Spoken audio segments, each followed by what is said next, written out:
Hi എല്ലാവർക്കും നമസ്കാരം. നമ്മുടെ പുതിയൊരു വ്ളോഗിലേക്ക് എല്ലാവർക്കും സ്വാഗതം. ഇന്നത്തെ നമ്മുടെ വീഡിയോ ഫ്രൈഡേ എടുത്തിട്ടുള്ളതാണ്. കഴിഞ്ഞ ഫ്രൈഡേയിലത്തെ വീഡിയോ ആണ്.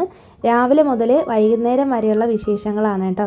അപ്പോൾ രാവിലെ 6 മണിക്ക് തന്നെ ഞാൻ എഴുന്നേറ്റിട്ടുണ്ടായിരുന്നു. അപ്പോൾ രാവിലെ തന്നെ ആമിക്ക് സ്കൂളിൽ നിന്ന് പോകണം. അപ്പോൾ അവർക്കിപ്പോൾ എക്സാം നടക്കുവാണ്. സാറ്റർഡേ കൂടി എക്സാം ഉണ്ടായിരുന്നു. ആ ഒരു ടൈമിൽ എടുത്തിട്ടുള്ള വീഡിയോ ആയിരുന്നു കേട്ടോ. അങ്ങനെ രാവിലെ തന്നെ ഞാൻ എഴുന്നേറ്റിട്ട് ഗാർഡനിലേക്കൊക്കെ ഒന്ന് വന്നിട്ടുണ്ട്. പിന്നെ അത് കഴിഞ്ഞിട്ട് ആമിയെ സ്കൂളിലൊക്കെ വിട്ടിട്ടുണ്ട്. ബ്രേക്ക്ഫാസ്റ്റും ലഞ്ചും ഒന്നും ഞാൻ കാണിക്കുന്നില്ല. പിന്നെ അത് കഴിഞ്ഞിട്ട് ഞാനിന്ന് ഫ്രൈഡേ ആയ കാരണം കൊണ്ട് രാവിലെ ഒന്ന് കുളിക്കണമെന്ന് വിചാരിക്കുന്നുണ്ട്. കാരണം രാവിലെ വിളക്ക് വയ്ക്കണം, അതുകൊണ്ടാണ്. അപ്പോൾ എന്തായാലും ഞാൻ കുളിക്കുന്ന സമയത്താണ് കേട്ടോ ഇതുപോലെ നമ്മുടെ ബാത്റൂമൊക്കെ ഒന്ന് കഴുകിയിടുന്നത്. ഞാനിതിന് മുന്നേയും 2-3 വീഡിയോയിൽ പറഞ്ഞിട്ടുള്ള കാര്യം തന്നെയാണ്. ഹാർപ്പിക്കാണ് ഞാൻ ബാത്റൂമിൽ യൂസ് ചെയ്യുന്നത്. മറ്റുള്ള സൊല്യൂഷൻ ഒന്നും യൂസ് ചെയ്യാറില്ല. ഈ വീട് നമ്മൾ വെച്ചപ്പോൾ ഫസ്റ്റ്, അതായത് ഒരു 10-15 വർഷം മുന്നേ തന്നെ മേലെ ഈ ഒരു ബെഡ്റൂം അറ്റാച്ച്ഡ് ആയിട്ട് നമ്മൾ വെച്ചിട്ടുള്ളതാണ് കേട്ടോ. ഹസ്ബൻഡ് വെച്ചതാണ് ഞങ്ങളുടെ കല്യാണത്തിനൊക്കെ മുന്നേ, അമ്മയൊക്കെ ഉണ്ടായിരുന്ന സമയത്ത്. അപ്പോൾ കുറേ നാളത്തെ പഴക്കമുണ്ട്, കുറച്ച് നാളത്തെ പഴക്കമുണ്ട്. പിന്നീടാണ് ഞങ്ങൾ ആമിയൊക്കെ വലുതായതിന് ശേഷം, ആമി ഉണ്ടായതിന് ശേഷമാണ് ഹസ്ബൻഡ് അനിയൻ്റെ കല്യാണത്തിന് തൊട്ട് മുന്നേ ആയിട്ടാണ് ഞങ്ങൾ ബാക്കി റൂംസും കാര്യങ്ങളൊക്കെ ഇറക്കുന്നത്. അപ്പോൾ ഇത് യൂസ് ചെയ്തുകൊണ്ടിരുന്നത് ഹസ്ബൻഡിൻ്റെ അനിയനാണ്. ഈ റൂമും പണ്ട് യൂസ് ചെയ്തുകൊണ്ടിരുന്നത്. അപ്പോൾ അവനിങ്ങനെ ഒറ്റയ്ക്ക് ആയതുകൊണ്ട്, അപ്പോൾ ആ ഒരു ടൈമിലൊക്കെ പ്രോപ്പറായിട്ട് കഴുകാതെയൊക്കെ ഇട്ടിരുന്ന കാരണം കൊണ്ട് കുറേ നാൾ ടൈൽസൊക്കെ ഇങ്ങനെ വൃത്തികേടായിട്ട് കിടന്നിട്ടുണ്ടായിരുന്നു. ഈ അനിയൻ്റെ കല്യാണം കഴിഞ്ഞ ടൈമിൽ ഞങ്ങൾ ഈ വീട് ഞങ്ങൾ മേലേക്ക് ഷിഫ്റ്റ് ആയ സമയത്ത് അർബൻ കമ്പനിയിൽ നിന്ന് വിളിച്ചിട്ടുണ്ടായിരുന്നു കേട്ടോ. അപ്പോൾ ആ സമയത്ത് ടൈൽസൊക്കെ ഒന്ന് ക്ലീൻ ചെയ്ത് എടുക്കുകയുണ്ടായി. അപ്പോൾ അവരോട് പറയുമ്പോഴത്തേക്കും ഓൺലൈനിലാണ് ബുക്ക് ചെയ്യേണ്ടത്. ആൾക്കാർ വന്നിട്ട് നമുക്ക് വീടൊക്കെ നല്ല ക്ലീൻ ആക്കി തരും, ബാത്റൂം ആണെങ്കിലും ഒക്കെ. അങ്ങനെ ഈ ടൈൽസൊക്കെ കറ പിടിച്ചിരുന്ന ടൈൽസും കാര്യങ്ങളും ഒക്കെ ക്ലീൻ ചെയ്തെടുത്തു. അപ്പോൾ അന്ന് ഞങ്ങളോട് അവർ പറഞ്ഞത് ഡെയിലി കുളിക്കുന്ന സമയത്ത് ഇതുപോലെ ഹാർപ്പിക്ക് ഇട്ടിട്ട് കഴുകിയാൽ മതി, എന്നും നല്ല നീറ്റായിട്ട് ഇരിക്കുമെന്ന് പറഞ്ഞിട്ടോ. അതിന് ശേഷമാണ് ഞാനിങ്ങനെ ഹാർപ്പിക്ക് ഇട്ടിട്ട് കഴുകുന്നത്. പിന്നെ ഭയങ്കരമായിട്ടുള്ള ടൈൽസിൽ അഴുക്ക് ഭയങ്കരമായിട്ടൊക്കെ പിടിക്കുകയാണെന്നുണ്ടെങ്കിൽ നമുക്ക് ആസിഡൊക്കെ യൂസ് ചെയ്യാം. എനിക്കത് യൂസ് ചെയ്യാനായിട്ട് ഭയങ്കര പേടിയാണ് കേട്ടോ. അത് ഭയങ്കര ഡേഞ്ചറായിട്ടുള്ളൊരു കാര്യമാണ് ആസിഡൊക്കെ യൂസ് ചെയ്യുന്നത്. പിന്നെ ഇവിടെ ഹാർഡ് വാട്ടർ ആയ കാരണം കൊണ്ട് നന്നായിട്ട് ഇതിൻ്റെ കറയൊക്കെ പിടിക്കാനുള്ള ചാൻസ് ഉണ്ട് കേട്ടോ. അതുകൊണ്ട് ഞാൻ ഹാർപ്പിക്ക് തന്നെയാണ് ഡെയിലി യൂസ് ചെയ്ത് കഴുകുന്നത്. അങ്ങനെ കുളിക്കുന്നതിനോടൊപ്പം തന്നെ ഞാൻ ബാത്റൂമൊക്കെ ഒന്ന് കഴുകിയിട്ടു. അത് കഴിഞ്ഞിട്ട് നേരെ വന്നിട്ട് വിളക്കൊന്ന് വെക്കാമെന്ന് വിചാരിക്കുന്നുണ്ട്. അപ്പോൾ ഒന്ന് കുറച്ച് ലേറ്റായിട്ടുണ്ട്. ആമി സ്കൂളിൽ പോയതിന് ശേഷമാണ് വിളക്ക് വെക്കുന്നത്. സാധാരണ എപ്പോഴും രാവിലെ വിളക്ക് വെക്കാറുണ്ട്. ഇപ്പോൾ കുറച്ച് നാളായിട്ട് എനിക്ക് കറക്റ്റ് ടൈമിൽ വിളക്ക് വെക്കാനായിട്ട് പറ്റുന്നില്ല. കാരണം രാവിലെ എഴുന്നേറ്റ് കുളിച്ചുകൊണ്ടിരിക്കുമ്പോഴത്തേക്കും എനിക്ക് കിച്ചണിലെ ജോലികളൊക്കെ ചെയ്യാനായിട്ട് ഭയങ്കര ബുദ്ധിമുട്ട് തോന്നും. ടൈം അങ്ങോട്ട് ഭയങ്കരമായിട്ട് പോകുന്നതായിട്ട് തോന്നും കേട്ടോ. അതുകൊണ്ട് ഞാൻ പിന്നീടാണ് വിളക്ക് വയ്ക്കുന്നത്. അപ്പോൾ ഇന്ന് ഞാൻ നെയ്യും കൂടി ഒഴിച്ചിട്ടാണ് വിളക്ക് വെച്ചിട്ടുള്ളത്. സാധാരണ വ്യാഴാഴ്ചകളിലാണ് നെയ്യ് വിളക്ക് വെക്കാറുള്ളതെങ്കിലും ഇന്ന് വെള്ളിയാഴ്ചയും കൂടി ഞാൻ അങ്ങനെ ചെയ്യാമെന്ന് വിചാരിച്ചേട്ടോ.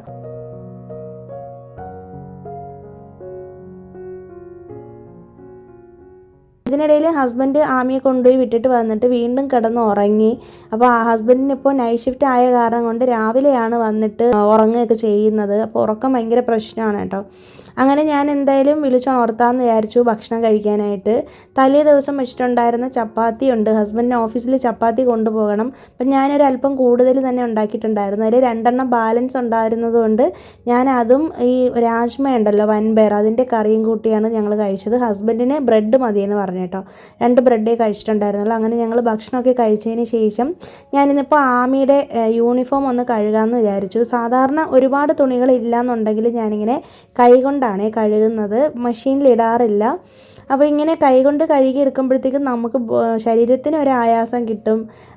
നല്ലതാണല്ലോ ശരീരത്തിന്. ഒന്ന് കുനിഞ്ഞ് നൂന്നൊക്കെ ഒന്ന് കഴുകി എടുക്കുന്നത് നല്ലതല്ലേ. അങ്ങനെ ഞാൻ കുറച്ച് തുണിയുള്ള കാരണം കൊണ്ട് യൂണിഫോമൊക്കെ ഇങ്ങനെ കഴുകുന്നുണ്ട്.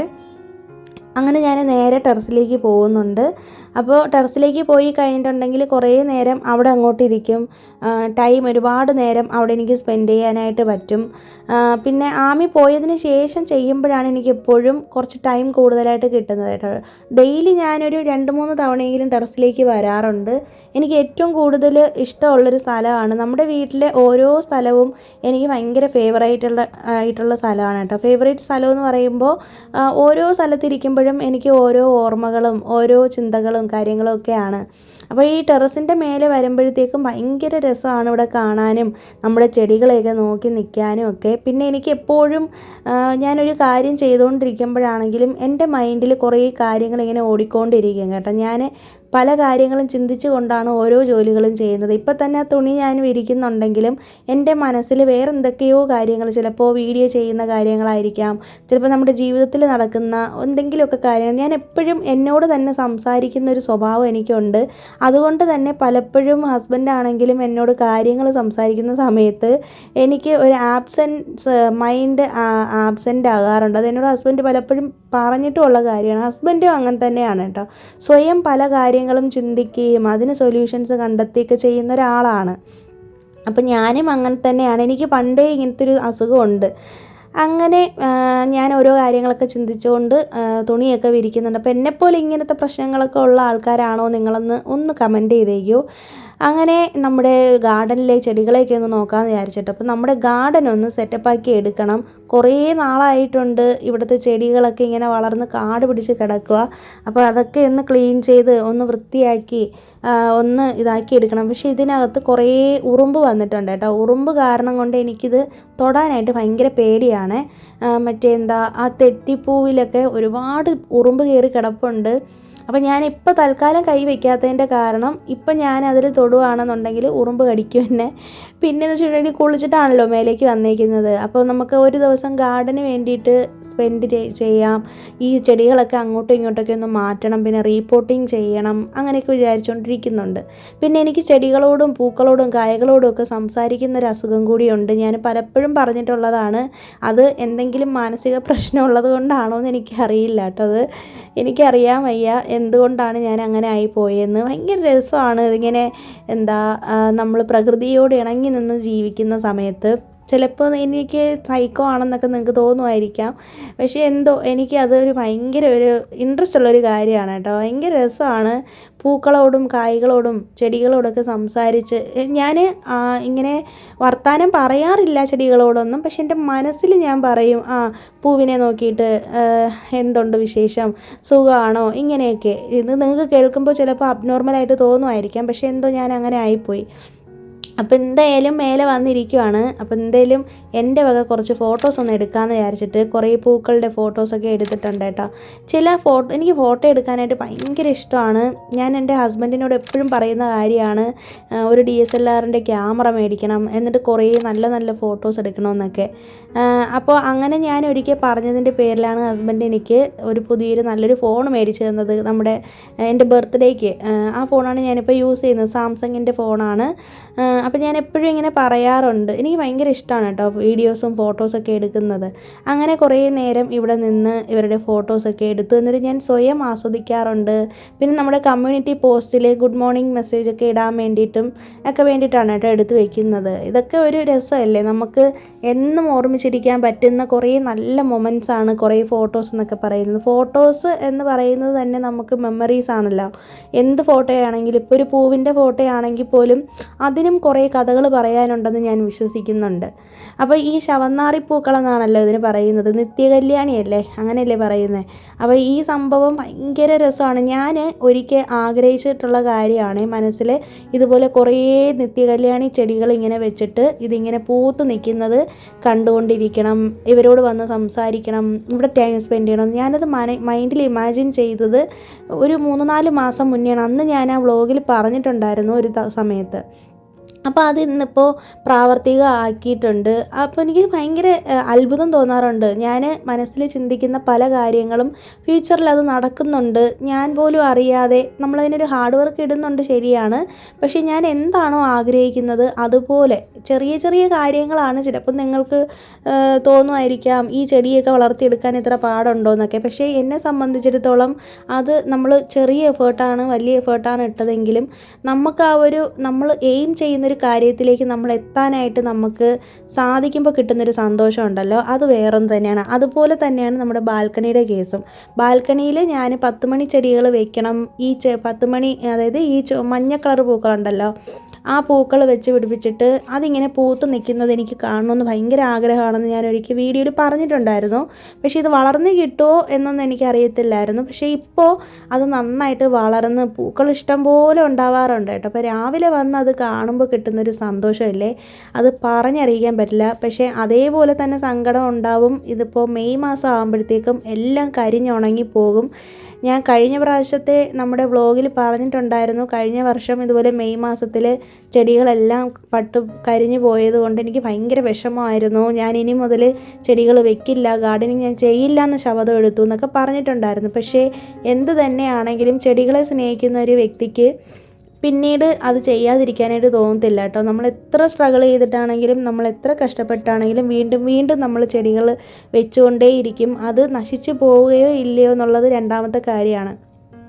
പിന്നെ ഞാൻ ആശ്വസിക്കുന്നതെന്ന് വെച്ചിട്ടുണ്ടെങ്കിൽ കുറേ ഫോട്ടോസും വീഡിയോസും നമ്മുടെ വ്ളോഗും കാര്യങ്ങളൊക്കെ എടുത്ത് വെച്ചേക്കുന്നതുകൊണ്ട് ആ ഒരു ടൈമിൽ ചെടികൾ നശിച്ചു പോയാലും നമുക്ക് കാണാമല്ലോ, കണ്ടിട്ട് നമുക്ക് അങ്ങനെ കുറേ ഓർമ്മകൾ നമുക്ക് അയവിറക്കാം. ഭയങ്കര സങ്കടം തോന്നാറുണ്ട് മെയ് മാസത്തിലെ ഈ ചെടികൾ നശിച്ചു പോകുന്ന കാണുമ്പോഴത്തേക്കും. പിന്നെ കുറേ എനിക്ക് അങ്ങനെ ഭയങ്കരമായിട്ട് വില കൂടിയ പ്ലാന്റുകൾ മേടിച്ച് വെക്കണമെന്നോ ഭയങ്കരമായിട്ടുള്ളൊരു മേക്ക് ഓവർ ചെയ്യണമെന്നൊന്നും ആഗ്രഹമില്ല കേട്ടോ. കാരണം എന്ന് വെച്ചിട്ടുണ്ടെങ്കിൽ നമ്മുടെ ഈ ബാൽക്കണിയിൽ അങ്ങനെ ഒരു ഭയങ്കര സെറ്റപ്പൊന്നും ചെയ്യാനായിട്ട് പറ്റുന്നത്ര സ്പേസ് ഇല്ല എന്നുള്ളതാണ് കാര്യം. പിന്നെയെന്ന് വെച്ചിട്ടുണ്ടെങ്കിൽ മഴ പെയ്യുമ്പോൾ ഇവിടെ വെള്ളം കെട്ടി കിടക്കും. അതുകൊണ്ട് ഗ്രാസ് മാറ്റോ കാര്യങ്ങളോ ഒന്നും ഇടാനായിട്ട് പറ്റില്ല. ഉള്ള സ്പേസിൽ നമുക്ക് വൃത്തിയായിട്ട് കാര്യങ്ങൾ ചെയ്തു പോകാൻ പറ്റും എന്നുള്ളതേ പറ്റുള്ളൂ കേട്ടോ. അല്ലാതെ ഭയങ്കരമായിട്ടുള്ളൊരു മേക്ക് ഓവറും കാര്യങ്ങളൊന്നും വിലപിടിപ്പുള്ള പോട്ട്സുകളും കാര്യങ്ങളൊന്നും വെച്ച് ഞാൻ ചെയ്യാനായിട്ട് ഉദ്ദേശിക്കുന്നില്ല. ഇങ്ങനെ തന്നെ അങ്ങ് പോട്ടെ എന്നുള്ള രീതിക്കാണ് ഇരിക്കുന്നത്. പിന്നെ നമ്മുടെ ഈ ഒരു ബാൽക്കണിയുടെ ഈ ഒരു പോർഷനിൽ ചെറിയൊരു ഹോള് കിടപ്പുണ്ട്. അതുകൊണ്ട് തന്നെ ബാൽക്കണി പോർഷൻ എനിക്ക് എപ്പോഴും കഴുകാൻ പറ്റാറില്ല. കാരണം തൊട്ടടുത്ത വീട്ടിലെ ആൻറ്റിയുടെ വീട്ടിലേക്ക് വെള്ളം അങ്ങോട്ടേക്ക് ഇറങ്ങിപ്പോവും. അപ്പോൾ അത് അവർക്കൊരു ബുദ്ധിമുട്ടാണ്. അതുകൊണ്ട് താഴോട്ടുള്ള പോർഷനാണ് ഞാൻ എപ്പോഴും കഴുകുന്നത്. ഈ ഒരു വ്ളോഗും കാണുമ്പോൾ നിങ്ങൾക്കത് മനസ്സിലാവും.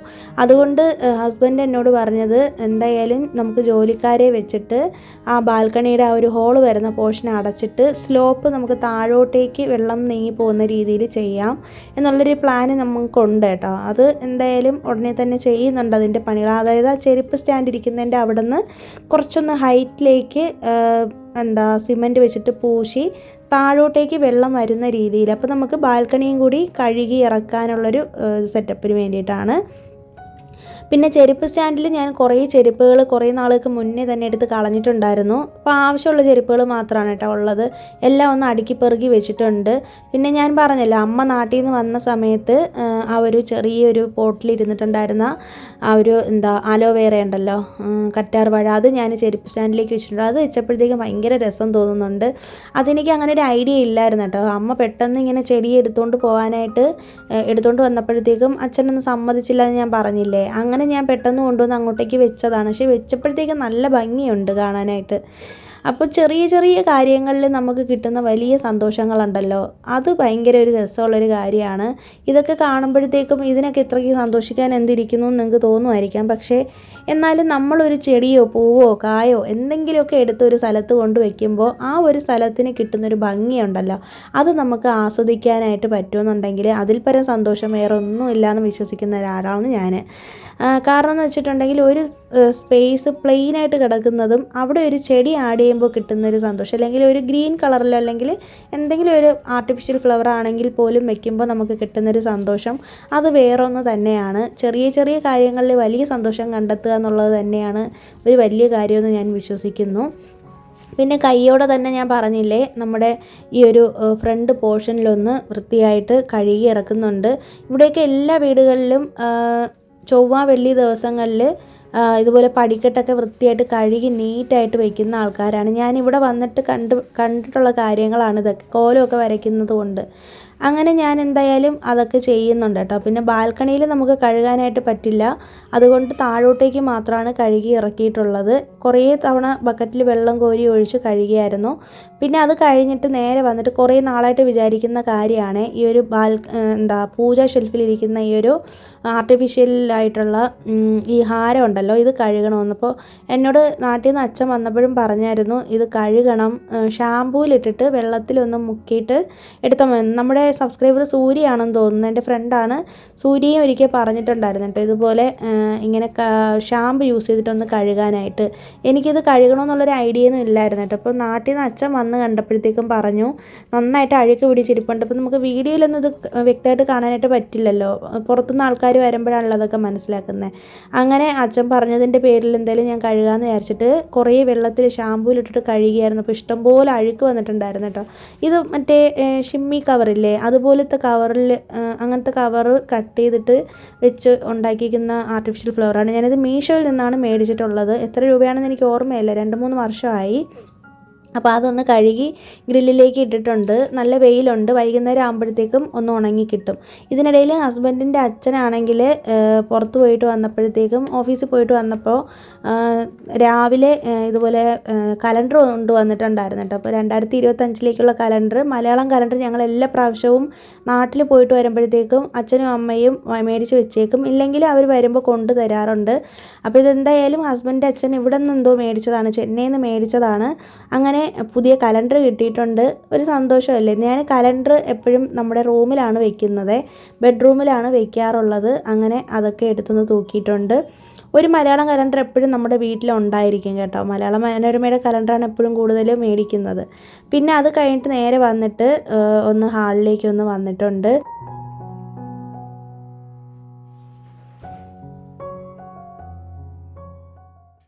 പിന്നെ ഈ ഒരു അയൺ ബോക്സ് ഞാൻ എപ്പോഴും ഡെയിലി ആമിക്ക് സ്കൂളിൽ അയൺ ചെയ്തിട്ടാണ് വിടുന്നത്. അപ്പോൾ അയൺ ബോക്സ് എടുത്തിട്ട് ഞാൻ തിരിച്ച് വെക്കാനായിട്ട് മറന്നു പോകുന്ന കാര്യമാണ് കേട്ടോ, എപ്പോഴും മറക്കും. അപ്പോൾ അതും കൂടി ഒന്ന് ചെയ്യാമെന്ന് വിചാരിച്ചു. പിന്നെ ഇതിനിടയിൽ തന്നെ എനിക്കിനിപ്പോൾ ജോലികളൊന്നും ഇല്ല, അതുകൊണ്ട് എന്തായാലും കുറച്ച് നേരം ഒന്ന് സിനിമ കാണാമെന്ന് വിചാരിച്ചിട്ടോ. അപ്പോൾ ഞാൻ ഇതുപോലെ ഇരുന്ന് ബോറടിക്കുന്ന സമയത്ത് പഴയ സിനിമകളൊക്കെ കാണാറുണ്ട്. ഇപ്പോൾ KTVയിൽ സിനിമ വന്നിട്ടുണ്ട്, പഴയ സിനിമകളൊക്കെ ഇടുമല്ലോ. പഴയ ഏതോ ഒരു സിനിമയാണ്, ഏത് സിനിമയാണെന്ന് എനിക്ക് ഓർമ്മയില്ല. മാധവനും സ്നേഹയൊക്കെ ഉള്ളൊരു ഫിലിമാണ്. അങ്ങനെ അതൊക്കെ കണ്ടുകൊണ്ടിരിക്കുന്നുണ്ട്. അതിനോടൊപ്പം തന്നെ എന്തായാലും വെറുതെ ഇരിക്കുമല്ലോ എന്ന് വെച്ചിട്ട് മേലെ നിന്ന് എടുത്തുകൊണ്ട് വന്നിട്ടുള്ള തുണികളും കൂടി മടക്കി വയ്ക്കാമെന്ന് ഓർത്തു. അങ്ങനെ അതൊക്കെ എന്നിടത്ത് മടക്കി വയ്ക്കുന്നുണ്ട് കേട്ടോ. എനിക്ക് ഭയങ്കര മടിയാണ് തുണി മടക്കാനായിട്ട്. ഞാൻ എപ്പോഴും ഇതുപോലെ എന്തെങ്കിലും കാര്യങ്ങൾ, അതായത് നാട്ടിലെ അമ്മ വിളിക്കുമ്പോഴാണ് കൂടുതലും തുണി മടക്കാറുള്ളത്. ഇന്നിപ്പോൾ സിനിമ കണ്ടുകൊണ്ട് തുണികൾ മടക്കി വെക്കാമെന്ന് ഓർത്തു. അങ്ങനെ അതൊക്കെ ചെയ്യുന്നുണ്ട്. അത് കഴിഞ്ഞപ്പോഴത്തേക്കാണ് കിച്ചണിലേക്ക് വന്നപ്പോഴാണ് ഓർക്കുന്നത് കുറേ പാത്രങ്ങൾ കഴുകാനുണ്ടായിരുന്നു. പാത്രം കഴുകലും തുണി മടക്കലും രണ്ടും എനിക്ക് ഇഷ്ടമില്ലാത്ത പണികളാണ് കേട്ടോ. നമുക്ക് ചെയ്തല്ലേ പറ്റുള്ളൂ. അതുകൊണ്ട് എന്തായാലും അതും കൂടി അങ്ങ് കഴുകി വയ്ക്കാൻ വിചാരിച്ചു. സാധാരണ ഞാൻ എപ്പോഴും സിങ്കിൽ നിന്ന് പാത്രങ്ങൾ എടുത്ത് അപ്പോൾ കഴുകുന്നതാണ്. പക്ഷേ ഇന്നിപ്പോൾ എനിക്ക് സമയം കിട്ടിയില്ല. മനഃപൂർവ്വമായിട്ട് ഞാൻ കുറച്ച് നേരം റെസ്റ്റ് എടുക്കാമെന്ന് വിചാരിച്ചിട്ട് ടെറസിലേക്ക് പോയതാണ്. അങ്ങനെ വന്നിട്ട് പാത്രമൊക്കെ കഴുകി വെച്ചു. അപ്പോഴേക്കും ഉണ്ട് അമ്മ വിളിക്കുന്നുണ്ട്. ഞാൻ എപ്പോൾ പാത്രം കഴുകാനെടുത്താലും അമ്മ വിളിക്കാറുണ്ട്. അങ്ങനെ അമ്മയോട് സംസാരിച്ചുകൊണ്ട് പോയി. ബാലൻസ് പാത്രമൊക്കെ പിന്നീട് ഞാൻ കഴുകി വെച്ചായിരുന്നു. ഇന്ന് ലഞ്ചിന് വേണ്ടിയിട്ട് അവിയലും രസവുമാണ് വെച്ചിട്ടുള്ളത്. അപ്പോൾ അവിയൽ കഴിക്കണമെന്ന് കുറേ നാളായിട്ട് ഭയങ്കര ആഗ്രഹമായിരുന്നു കേട്ടോ. പിന്നെ രാജ്മയുടെ കറിയും ഇരിപ്പുണ്ടായിരുന്നു. അപ്പോൾ ഞങ്ങൾ അതൊക്കെ കൂട്ടിയാണ് ചോറ് കഴിക്കുന്നത്. അപ്പോൾ അവിയൽ വെക്കണമെന്ന് എന്തോ എനിക്ക് കുറച്ച് ദിവസമായിട്ട് എനിക്ക് എൻ്റെ മനസ്സിൽ തോന്നുന്നുണ്ടായിരുന്നു. അങ്ങനെ വെച്ചതാണ്. അങ്ങനെ ഭക്ഷണമൊക്കെ കഴിച്ചിട്ട് കുറച്ച് നേരം റെസ്റ്റ് എടുത്തപ്പോഴത്തേക്കൊണ്ട് ആമി സ്കൂൾ വിട്ട് വന്നിട്ടുണ്ട്. അപ്പോൾ ഇവർക്ക് ഇപ്പോൾ എക്സാം നടക്കുവാണെന്ന് ഞാൻ പറഞ്ഞില്ലേ, സാറ്റർഡേ അവർക്ക് തമിഴ് എക്സാമാണ്. അപ്പോൾ തമിഴിന് ട്യൂഷനും കൂടി വിടാമെന്ന് വിചാരിച്ചിട്ട് കുറച്ച് ദിവസം കൊണ്ട് 1 മാസത്തിൽ കൂടുതലായിട്ട് ഇപ്പോൾ ട്യൂഷന് പോകുന്നുണ്ട്. അങ്ങനെ ഹസ്ബൻഡ് കൊണ്ടുപോയി ട്യൂഷന് വിട്ടിട്ടുണ്ട്. ഹസ്ബൻഡ് പോയിട്ട് വരുന്നതിനിടയിൽ തന്നെ എനിക്ക് ചപ്പാത്തിയും പൊട്ടറ്റോ സ്റ്റ്യൂ ഒക്കെ ഉണ്ടാക്കണം. അപ്പോൾ പൊട്ടറ്റോ സ്റ്റ്യൂവിൻ്റെ റെസിപ്പിയും കൂടി ഞാൻ കാണിക്കാം. കാരണം ഇന്ന് ഹസ്ബൻഡിന് ഓഫീസിൽ പോകുന്ന ദിവസമാണ്. ഈ സ്റ്റ്യൂ കറി ഞാൻ ഈ റീസെൻ്റായിട്ടാണ് കേട്ടോ ചെയ്യാനായിട്ട് തുടങ്ങിയത്. നല്ല ഈസിയാണ്. ഈസി മാത്രമല്ല ഭയങ്കര ടേസ്റ്റുമാണ് കേട്ടോ. എൻ്റെ വീട്ടിലൊന്നും സ്റ്റ്യൂ ഒന്നും ഉണ്ടാക്കുന്നത് ഞാൻ അങ്ങനെ കണ്ടിട്ടേ ഇല്ല. എൻ്റെ ഒരു സ്റ്റൈലിലാണ് ഞാനിത് ചെയ്യുന്നത്. സാധാരണ തേങ്ങാപ്പാലിലാണ് സ്റ്റ്യൂ ചെയ്യുന്നത്. ചെറിയൊരു വ്യത്യാസം ഞാനിതിൽ വരുത്തിയിട്ടുണ്ട്. അപ്പോൾ എന്തായാലും എങ്ങനെയാണ് ചെയ്യുന്നതെന്ന് നോക്കാം. അതിന് വേണ്ടിയിട്ട് കുറച്ച് പൊട്ടറ്റോസ് എടുത്തിട്ട് ഇതുപോലെ വലിയ പീസായിട്ട് കട്ട് ചെയ്തു. പിന്നെ 2 സവാളയും കൂടി എടുത്തിട്ടുണ്ടായിരുന്നു. അത് കഴിഞ്ഞിട്ട് കുക്കർ അടുപ്പത്ത് വെച്ചതിന് ശേഷം ഇഞ്ചി വെളുത്തുള്ളി ചതച്ചതും ഈ സവാളയും അതുപോലെ തന്നെ 2 പച്ചമുളകും പൊട്ടറ്റോയും ഒക്കെ ഇട്ട് കൊടുത്തിട്ടുണ്ട് കേട്ടോ. അപ്പോൾ ഈ ഒരു കറി നല്ലൊരു വൈറ്റ് കളറിലാണ് ഇരിക്കേണ്ടത്. പക്ഷേ ഞാനിത് ചെയ്യുമ്പോഴത്തേക്കും കളറൊക്കെ ഒന്ന് മാറിയിരിക്കും. പക്ഷേ ഭയങ്കര ടേസ്റ്റാണ്. സ്റ്റ്യൂ ആണോ എന്നൊന്നും പറയാനായിട്ട് പറ്റത്തില്ല. പക്ഷേ ഞാനിതിനെ സ്റ്റ്യൂ എന്നാണ് വിളിക്കുന്നത്. അങ്ങനെ പച്ചമുളക് ഒരു 2 ഇട്ടിട്ടുണ്ട്. അത്യാവശ്യം എരിവിന് വേണ്ടുന്ന പച്ചമുളക്. പിന്നെ പാകത്തിന് വെള്ളം ഒഴിച്ചു കൊടുത്തിട്ടുണ്ട്. വെള്ളം ഒരല്പം മുന്നിട്ട് നിൽക്കട്ടെ. അതിനുശേഷം ഇതിലേക്ക് ഒരുപിടി കറിവേപ്പില ഇട്ട് കൊടുത്തു. അതിനുശേഷം പാകത്തിന് ഉപ്പും കൂടി ഇട്ട് കൊടുത്തതിന് ശേഷം കുക്കർ വെച്ചിട്ട് കുക്കറിൻ്റെ അടപ്പ് വെച്ച് കൊടുത്തിട്ട് 3 വിസിലാണ് കേൾപ്പിക്കുന്നത്. 2 അല്ലെങ്കിൽ 3 വിസിൽ കേൾപ്പിക്കാം. ഞാനിപ്പോൾ 3 കേൾപ്പിക്കുന്നത്. ഇനി ഇതിലേക്കുള്ള അരപ്പ് തയ്യാറാക്കാം. അതിന് വേണ്ടിയിട്ട് ഏകദേശം ഒരു 4-5 ടേബിൾ സ്പൂണോളം തേങ്ങ ചിരകിയത് എടുത്തിട്ടുണ്ട്. തേങ്ങ ചിരകിയത് ഒരു മിക്സിയുടെ ജാറിലേക്ക് ചേർത്ത് കൊടുത്തു. അതിലേക്ക് പാകത്തിന് വെള്ളം തേങ്ങയുടെ മേൽഭാഗത്ത് നിന്നാൽ മതി. ഇനി ഇതിലേക്ക് അണ്ടിപ്പരിപ്പാണ് ചേർത്ത് കൊടുക്കുന്നത്. ഞാനിപ്പോൾ മുന്തിരിയും അണ്ടിപ്പരിപ്പും ഒരുമിച്ചിട്ടേക്കുന്നതുകൊണ്ടാണ് എനിക്കിപ്പോൾ ഇതിൽ നിന്ന് സെപ്പറേറ്റ് ചെയ്തെടുക്കേണ്ടി വന്നത്. അണ്ടിപ്പരിപ്പ് മാത്രമാണ് ചേർക്കേണ്ടത്. പിന്നെ വേണമെന്നുണ്ടെങ്കിൽ കസ്കസും കൂടി ചേർത്ത് കൊടുക്കുക. ഞാനിപ്പോൾ അതൊന്നും ചേർക്കുന്നില്ല. അതിനുശേഷം നമ്മളിത് നല്ല ഫൈനായിട്ട് അരച്ചെടുക്കുന്നുണ്ട്. പിന്നെ ഇതിൽ മറക്കാതെ ചേർക്കേണ്ട ഒരു കാര്യം എന്ന് പറയുന്നത് ഈ ഒരു പെരുംജീരകമാണ്. പെരുംജീരകം ഒരു ഏകദേശം ഒരു 1/4 ടീസ്പൂണോളം ചേർത്ത് കൊടുത്തിട്ടുണ്ട്. ഇനി ഇത് നല്ല ഫൈനായിട്ട് അരച്ചെടുക്കുന്നുണ്ട്.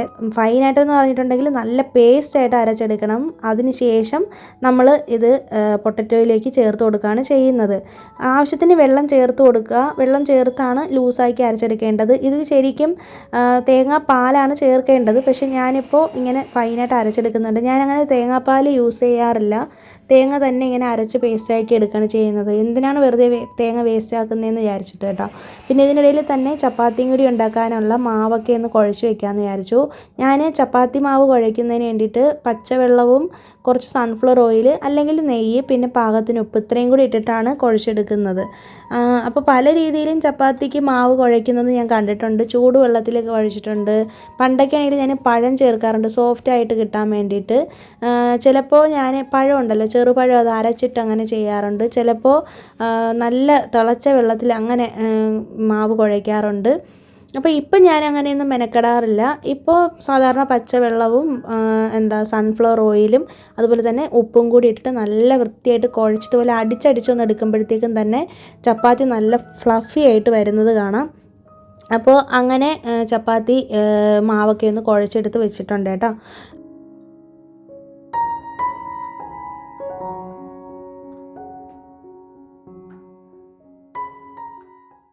പിന്നെ ഈ ഒരു മാവിൽ കുറച്ചധികം തന്നെ എണ്ണ ചേർത്തിട്ടുണ്ട്. കാരണം എന്ന് വെച്ചിട്ടുണ്ടെങ്കിൽ മാവിങ്ങനെ ഉണങ്ങിപ്പോകാതിരിക്കാൻ വേണ്ടിയിട്ടാണ്. അങ്ങനെ ഇതൊക്കെ ചെയ്ത് വെക്കുന്നതിനിടയിൽ തന്നെ നമ്മുടെ കുക്കറിൻ്റെ വിസിലൊക്കെ ഒന്ന് കേട്ട് ആവിയൊക്കെ പോയിട്ടുണ്ട്. 3 വിസിലാണ് കേൾപ്പിച്ചത്. അപ്പോൾ ഇത് ഓപ്പൺ ചെയ്തതിന് ശേഷം നമ്മളിതിലേക്ക് അരപ്പൊന്ന് ഒഴിച്ചു കൊടുക്കാനായിട്ട് പോകുന്നുണ്ട്. അപ്പോൾ ഞാൻ ഓൾറെഡി കുറച്ച് വെള്ളം കൂടുതൽ ചേർത്തിട്ടാണ് ഒഴിച്ചിട്ടുണ്ടായിരുന്നത്. പിന്നെ നമ്മുടെ പൊട്ടറ്റോയ്ക്കകത്ത് വെള്ളം കിടപ്പുണ്ട്. ഇനി കുറച്ച് അധികം വെള്ളം തന്നെ ഇതിലേക്കൊന്ന് ചേർത്ത് ഒഴിച്ചു കൊടുക്കുന്നുണ്ട്. കാരണം ഈ കറി ഇങ്ങനെ കുറുകി വരുമ്പോഴത്തേക്കും ഒന്ന് കട്ടിയായി പോവും. അതുകൊണ്ട് കുറച്ച് ലൂസാക്കിയിട്ടാണ് നമ്മൾ ഈ കറി വെക്കേണ്ടത്. ഇനി നമ്മൾ മീഡിയം ഫ്ലെയിമിലിട്ടിട്ട് ഒന്ന് തിള വരാനായിട്ട് തുടങ്ങുമ്പോഴത്തേക്കും ഫ്ലെയിം ഓഫ് ചെയ്യണം. പിന്നെ പാകത്തിന് ഉപ്പൊക്കെ ചേർത്ത് കൊടുക്കണം കേട്ടോ. പിന്നെ ഞാൻ ഇതിലേക്ക് ചേർക്കുന്നതെന്ന് വെച്ചിട്ടുണ്ടെങ്കിൽ നിങ്ങൾക്ക് വേണമെന്നുണ്ടെങ്കിൽ ഈ ഒരു സ്റ്റെപ്പ് ഒഴിവാക്കാം. ഈ ഗരം മസാല ചേർക്കുന്നൊരു സ്റ്റെപ്പ് ഉണ്ടല്ലോ, ഇത് ശരിക്കും ഓപ്ഷണലാണ്. ശരിക്കും പറഞ്ഞിട്ടുണ്ടെങ്കിൽ സ്റ്റ്യൂ ഒക്കെ ചെയ്യുമ്പോൾ ഈ ഒരു ഗരം മസാല ചേർക്കാറില്ല. കാരണം ഇതിൻ്റെ കളറ് മാറിപ്പോവും. പിന്നെ പെപ്പർ പൗഡറാണ് ചേർത്ത് കൊടുക്കുന്നത്. പെപ്പർ പൗഡർ മസ്റ്റായിട്ട് ചേർത്ത് കൊടുക്കണം. ഞാനിപ്പോൾ ഇതിലേക്ക് ഗരം മസാല ചേർത്തപ്പോഴത്തേക്കും കണ്ടു അതിൻ്റെ കളറ് മഞ്ഞ കളറായി പോയി. ഇല്ലാന്നുണ്ടെങ്കിൽ വൈറ്റ് കളറിലിരിക്കും, നല്ല ഭംഗിയായിരിക്കും കാണാനായിട്ട്. തിളച്ച് തുടങ്ങുമ്പോൾ തന്നെ ഫ്ലെയിം ഒന്ന് ഓഫ് ചെയ്തിട്ടുണ്ട്. അതിനുശേഷം നമ്മളിതിലേക്ക് കുറച്ച് പച്ച വെളിച്ചെണ്ണയും കുറച്ച് കറിവേപ്പിലയും കൂടി ചേർത്ത് കൊടുത്തിട്ട് ഫ്ലെയിം ഓഫ് ചെയ്ത് കുറച്ചൊന്ന് പൊട്ടറ്റോയ്ക്ക് ഒന്ന് ഉടച്ചെടുത്തിട്ടുണ്ട്. അപ്പോൾ നല്ല ടേസ്റ്റാണ്, ഭയങ്കര ടേസ്റ്റാണ്. ചപ്പാത്തി, പൂരി, ദോശ, ഇഡ്ഡലി എല്ലാത്തിനും കഴിക്കാനായിട്ട് പറ്റും. എന്തായാലും ട്രൈ ചെയ്ത് നോക്കണേ. ഭയങ്കര ഈസി ആയിട്ടുള്ള കറിയാണ്, പെട്ടെന്ന് തന്നെ ആയി കിട്ടും കേട്ടോ. പിന്നെ അത് കഴിഞ്ഞിട്ട് നേരെ വന്നിട്ട് ഞാൻ ചപ്പാത്തിയും കൂടി ഉണ്ടാക്കുന്നുണ്ട്. ചപ്പാത്തി ഉണ്ടാക്കാനായിട്ട് ആദ്യമേ തന്നെ കൗണ്ടർ ടോപ്പൊക്കെ ഒന്ന് നീറ്റായിട്ട് തുടച്ചിട്ടുണ്ടായിരുന്നു. ഇതുപോലെ എപ്പോഴും ഒരു ടവൽ യൂസ് ചെയ്തിട്ട് അതിൻ്റെ മേലെ ഞാൻ ചപ്പാത്തി പലക വെച്ചിട്ടാണ് ചപ്പാത്തി പരത്തുന്നത്. കാരണം എന്ന് വെച്ചിട്ടുണ്ടെങ്കിൽ കൗണ്ടർ ടോപ്പിലൊന്നും അഴുക്കാകാതിരിക്കാൻ വേണ്ടിയിട്ടാണ്. പിന്നെ കുറച്ച് പണിയുള്ള കാര്യമാണ് ഇതൊക്കെ. നമ്മൾ എത്രത്തോളം നീറ്റായിട്ട് കാര്യങ്ങൾ ചെയ്തു പോകുന്നോ അത്രത്തോളം നമുക്കൊന്ന് ഈസി ആയിരിക്കും. ഇല്ലാന്നുണ്ടെങ്കിൽ ഒരു ന്യൂസ് പേപ്പർ വിരിച്ചിട്ട് അതിൻ്റെ മേലെ പലക വെച്ചിട്ട് പരത്തി എടുത്താലും മതി. ഞാനിപ്പോൾ ഇങ്ങനെ ഇതുപോലെ ഒരു ടവലാണ് വെച്ചിട്ടുള്ളത്. അപ്പോൾ ടവലെടുത്ത് അങ്ങനെ തന്നെ അങ്ങ് കഴുകി നമുക്ക് എടുക്കാമല്ലോ. അങ്ങനെ ചപ്പാത്തിയൊക്കെ ഒന്ന് പരത്തിയെടുക്കുന്നുണ്ട്. പിന്നെ ഞാനിതിലേക്ക് കുറച്ച് നെയ്യൊക്കെ ചേർത്ത് കൊടുത്തിട്ടുണ്ട്. പിന്നെ ഇടയ്ക്കിടയ്ക്കൊക്കെ സൺഫ്ലവർ ഓയിലൊക്കെ ചേർത്ത് കൊടുത്തിട്ടാണ് ചപ്പാത്തി ചുട്ടെടുക്കുന്നത്. ഇപ്പോൾ ഹസ്ബൻഡിന് കൊണ്ടുപോകാനും ഞങ്ങൾക്ക് കഴിക്കാനും ഒക്കെ വേണ്ടിയിട്ടാണ്. ഇതിൻ്റെ ബാലൻസ് ചപ്പാത്തി ഉണ്ടെങ്കിൽ നെക്സ്റ്റ് ഡേ രാവിലെ ഞാൻ കഴിക്കും. അങ്ങനെ കഴിച്ചതാണ് ഇന്ന് രാവിലത്തെ നമ്മുടെ ബ്രേക്ക്ഫാസ്റ്റിനുള്ള ചപ്പാത്തി കേട്ടോ. അപ്പോൾ പൊട്ടറ്റോ കറിയും ചപ്പാത്തിയാണെന്ന് ഹസ്ബൻഡിന് കൊടുത്തു വിടുന്നത്. എല്ലാം ഉണ്ടാക്കി റെഡിയാക്കി വെച്ചതിന് ശേഷം ഞാൻ കിച്ചണൊക്കെ ഒന്ന് ക്ലീൻ ചെയ്തു. കൗണ്ടർ ടോപ്പൊക്കെ നല്ല നീറ്റായിട്ട് കഴുകിയിട്ടിട്ടുണ്ട്, തുടച്ചെടുത്തിട്ടുണ്ട്. ഇനിയിപ്പോൾ എനിക്ക് പണികളൊന്നും ഇല്ല കേട്ടോ. ഇനി അടുത്ത് ആമി ട്യൂഷനൊക്കെ പോയിട്ട് വന്നതിന് ശേഷം അവളെ പഠിപ്പിച്ചാൽ മാത്രം മതി. അപ്പോൾ നമ്മുടെ വേസ്റ്റ് ബോക്സിലുള്ള വേസ്റ്റൊക്കെ എടുത്തുകൊണ്ട് പോയി ഹസ്ബൻഡ് കളഞ്ഞിട്ടുണ്ട്. ഇതിനിടയിൽ ഹസ്ബൻഡ് ഓഫീസിലും പോകാനായിട്ട് റെഡിയാവുന്നുണ്ട്. അപ്പോൾ 3 ചപ്പാത്തി ഹസ്ബൻഡ് കഴിക്കുള്ളൂ. ഒരുപാട് ചപ്പാത്തിയൊന്നും കഴിക്കാറില്ല. പ്രത്യേകം എപ്പോഴും പറയും 3-ൽ കൂടുതൽ വെക്കരുതെന്ന്. അപ്പോൾ എനിക്ക് ഭയങ്കര ഒരു വിഷമം തോന്നാറുണ്ട്, 3 തികയോ എന്നൊക്കെ. പക്ഷേ ഹസ്ബൻഡിന് അത് തന്നെ കൂടുതലെന്നൊക്കെയാണ് പറയുന്നത്. 2 വയ്ക്കാനാണ് പറയുന്നത് എപ്പോഴും. എന്നാലും ഞാൻ 3 കൊടുത്തു വിടാറുണ്ട്. എന്നും ഇതുപോലെ ഫ്രൂട്ട്സൊക്കെ കൊടുത്തു വിടാറുണ്ട് കേട്ടോ. ഇന്നിപ്പോൾ ഫ്രൂട്ട്സ് ഒന്നും വീട്ടിലില്ല, അതുകൊണ്ട് ചപ്പാത്തിയും ഈ ഒരു പൊട്ടറ്റോ കറിയാണ് കൊടുത്തത്. ഇത് നല്ല ചൂടായിട്ട് കഴിക്കാനായിട്ട് നല്ല ടേസ്റ്റ് ആയിരിക്കും. അപ്പോൾ ഇത് ഇത്രയൊക്കെ ഉള്ളൂ ഇന്നത്തെ വീഡിയോയിലെ വിശേഷങ്ങൾ. അപ്പോൾ എന്തായാലും നിങ്ങളൊരു സ്റ്റ്യൂ എന്തായാലും ട്രൈ ചെയ്ത് നോക്കിക്കോളൂ, മറക്കരുത്. അപ്പോൾ പുതിയൊരു വീഡിയോ ആയിട്ട് നമുക്കിനി വെനസ്ഡേ വീണ്ടും കാണാം. അതുവരേക്കും എല്ലാവർക്കും ബൈ. Thanks for watching.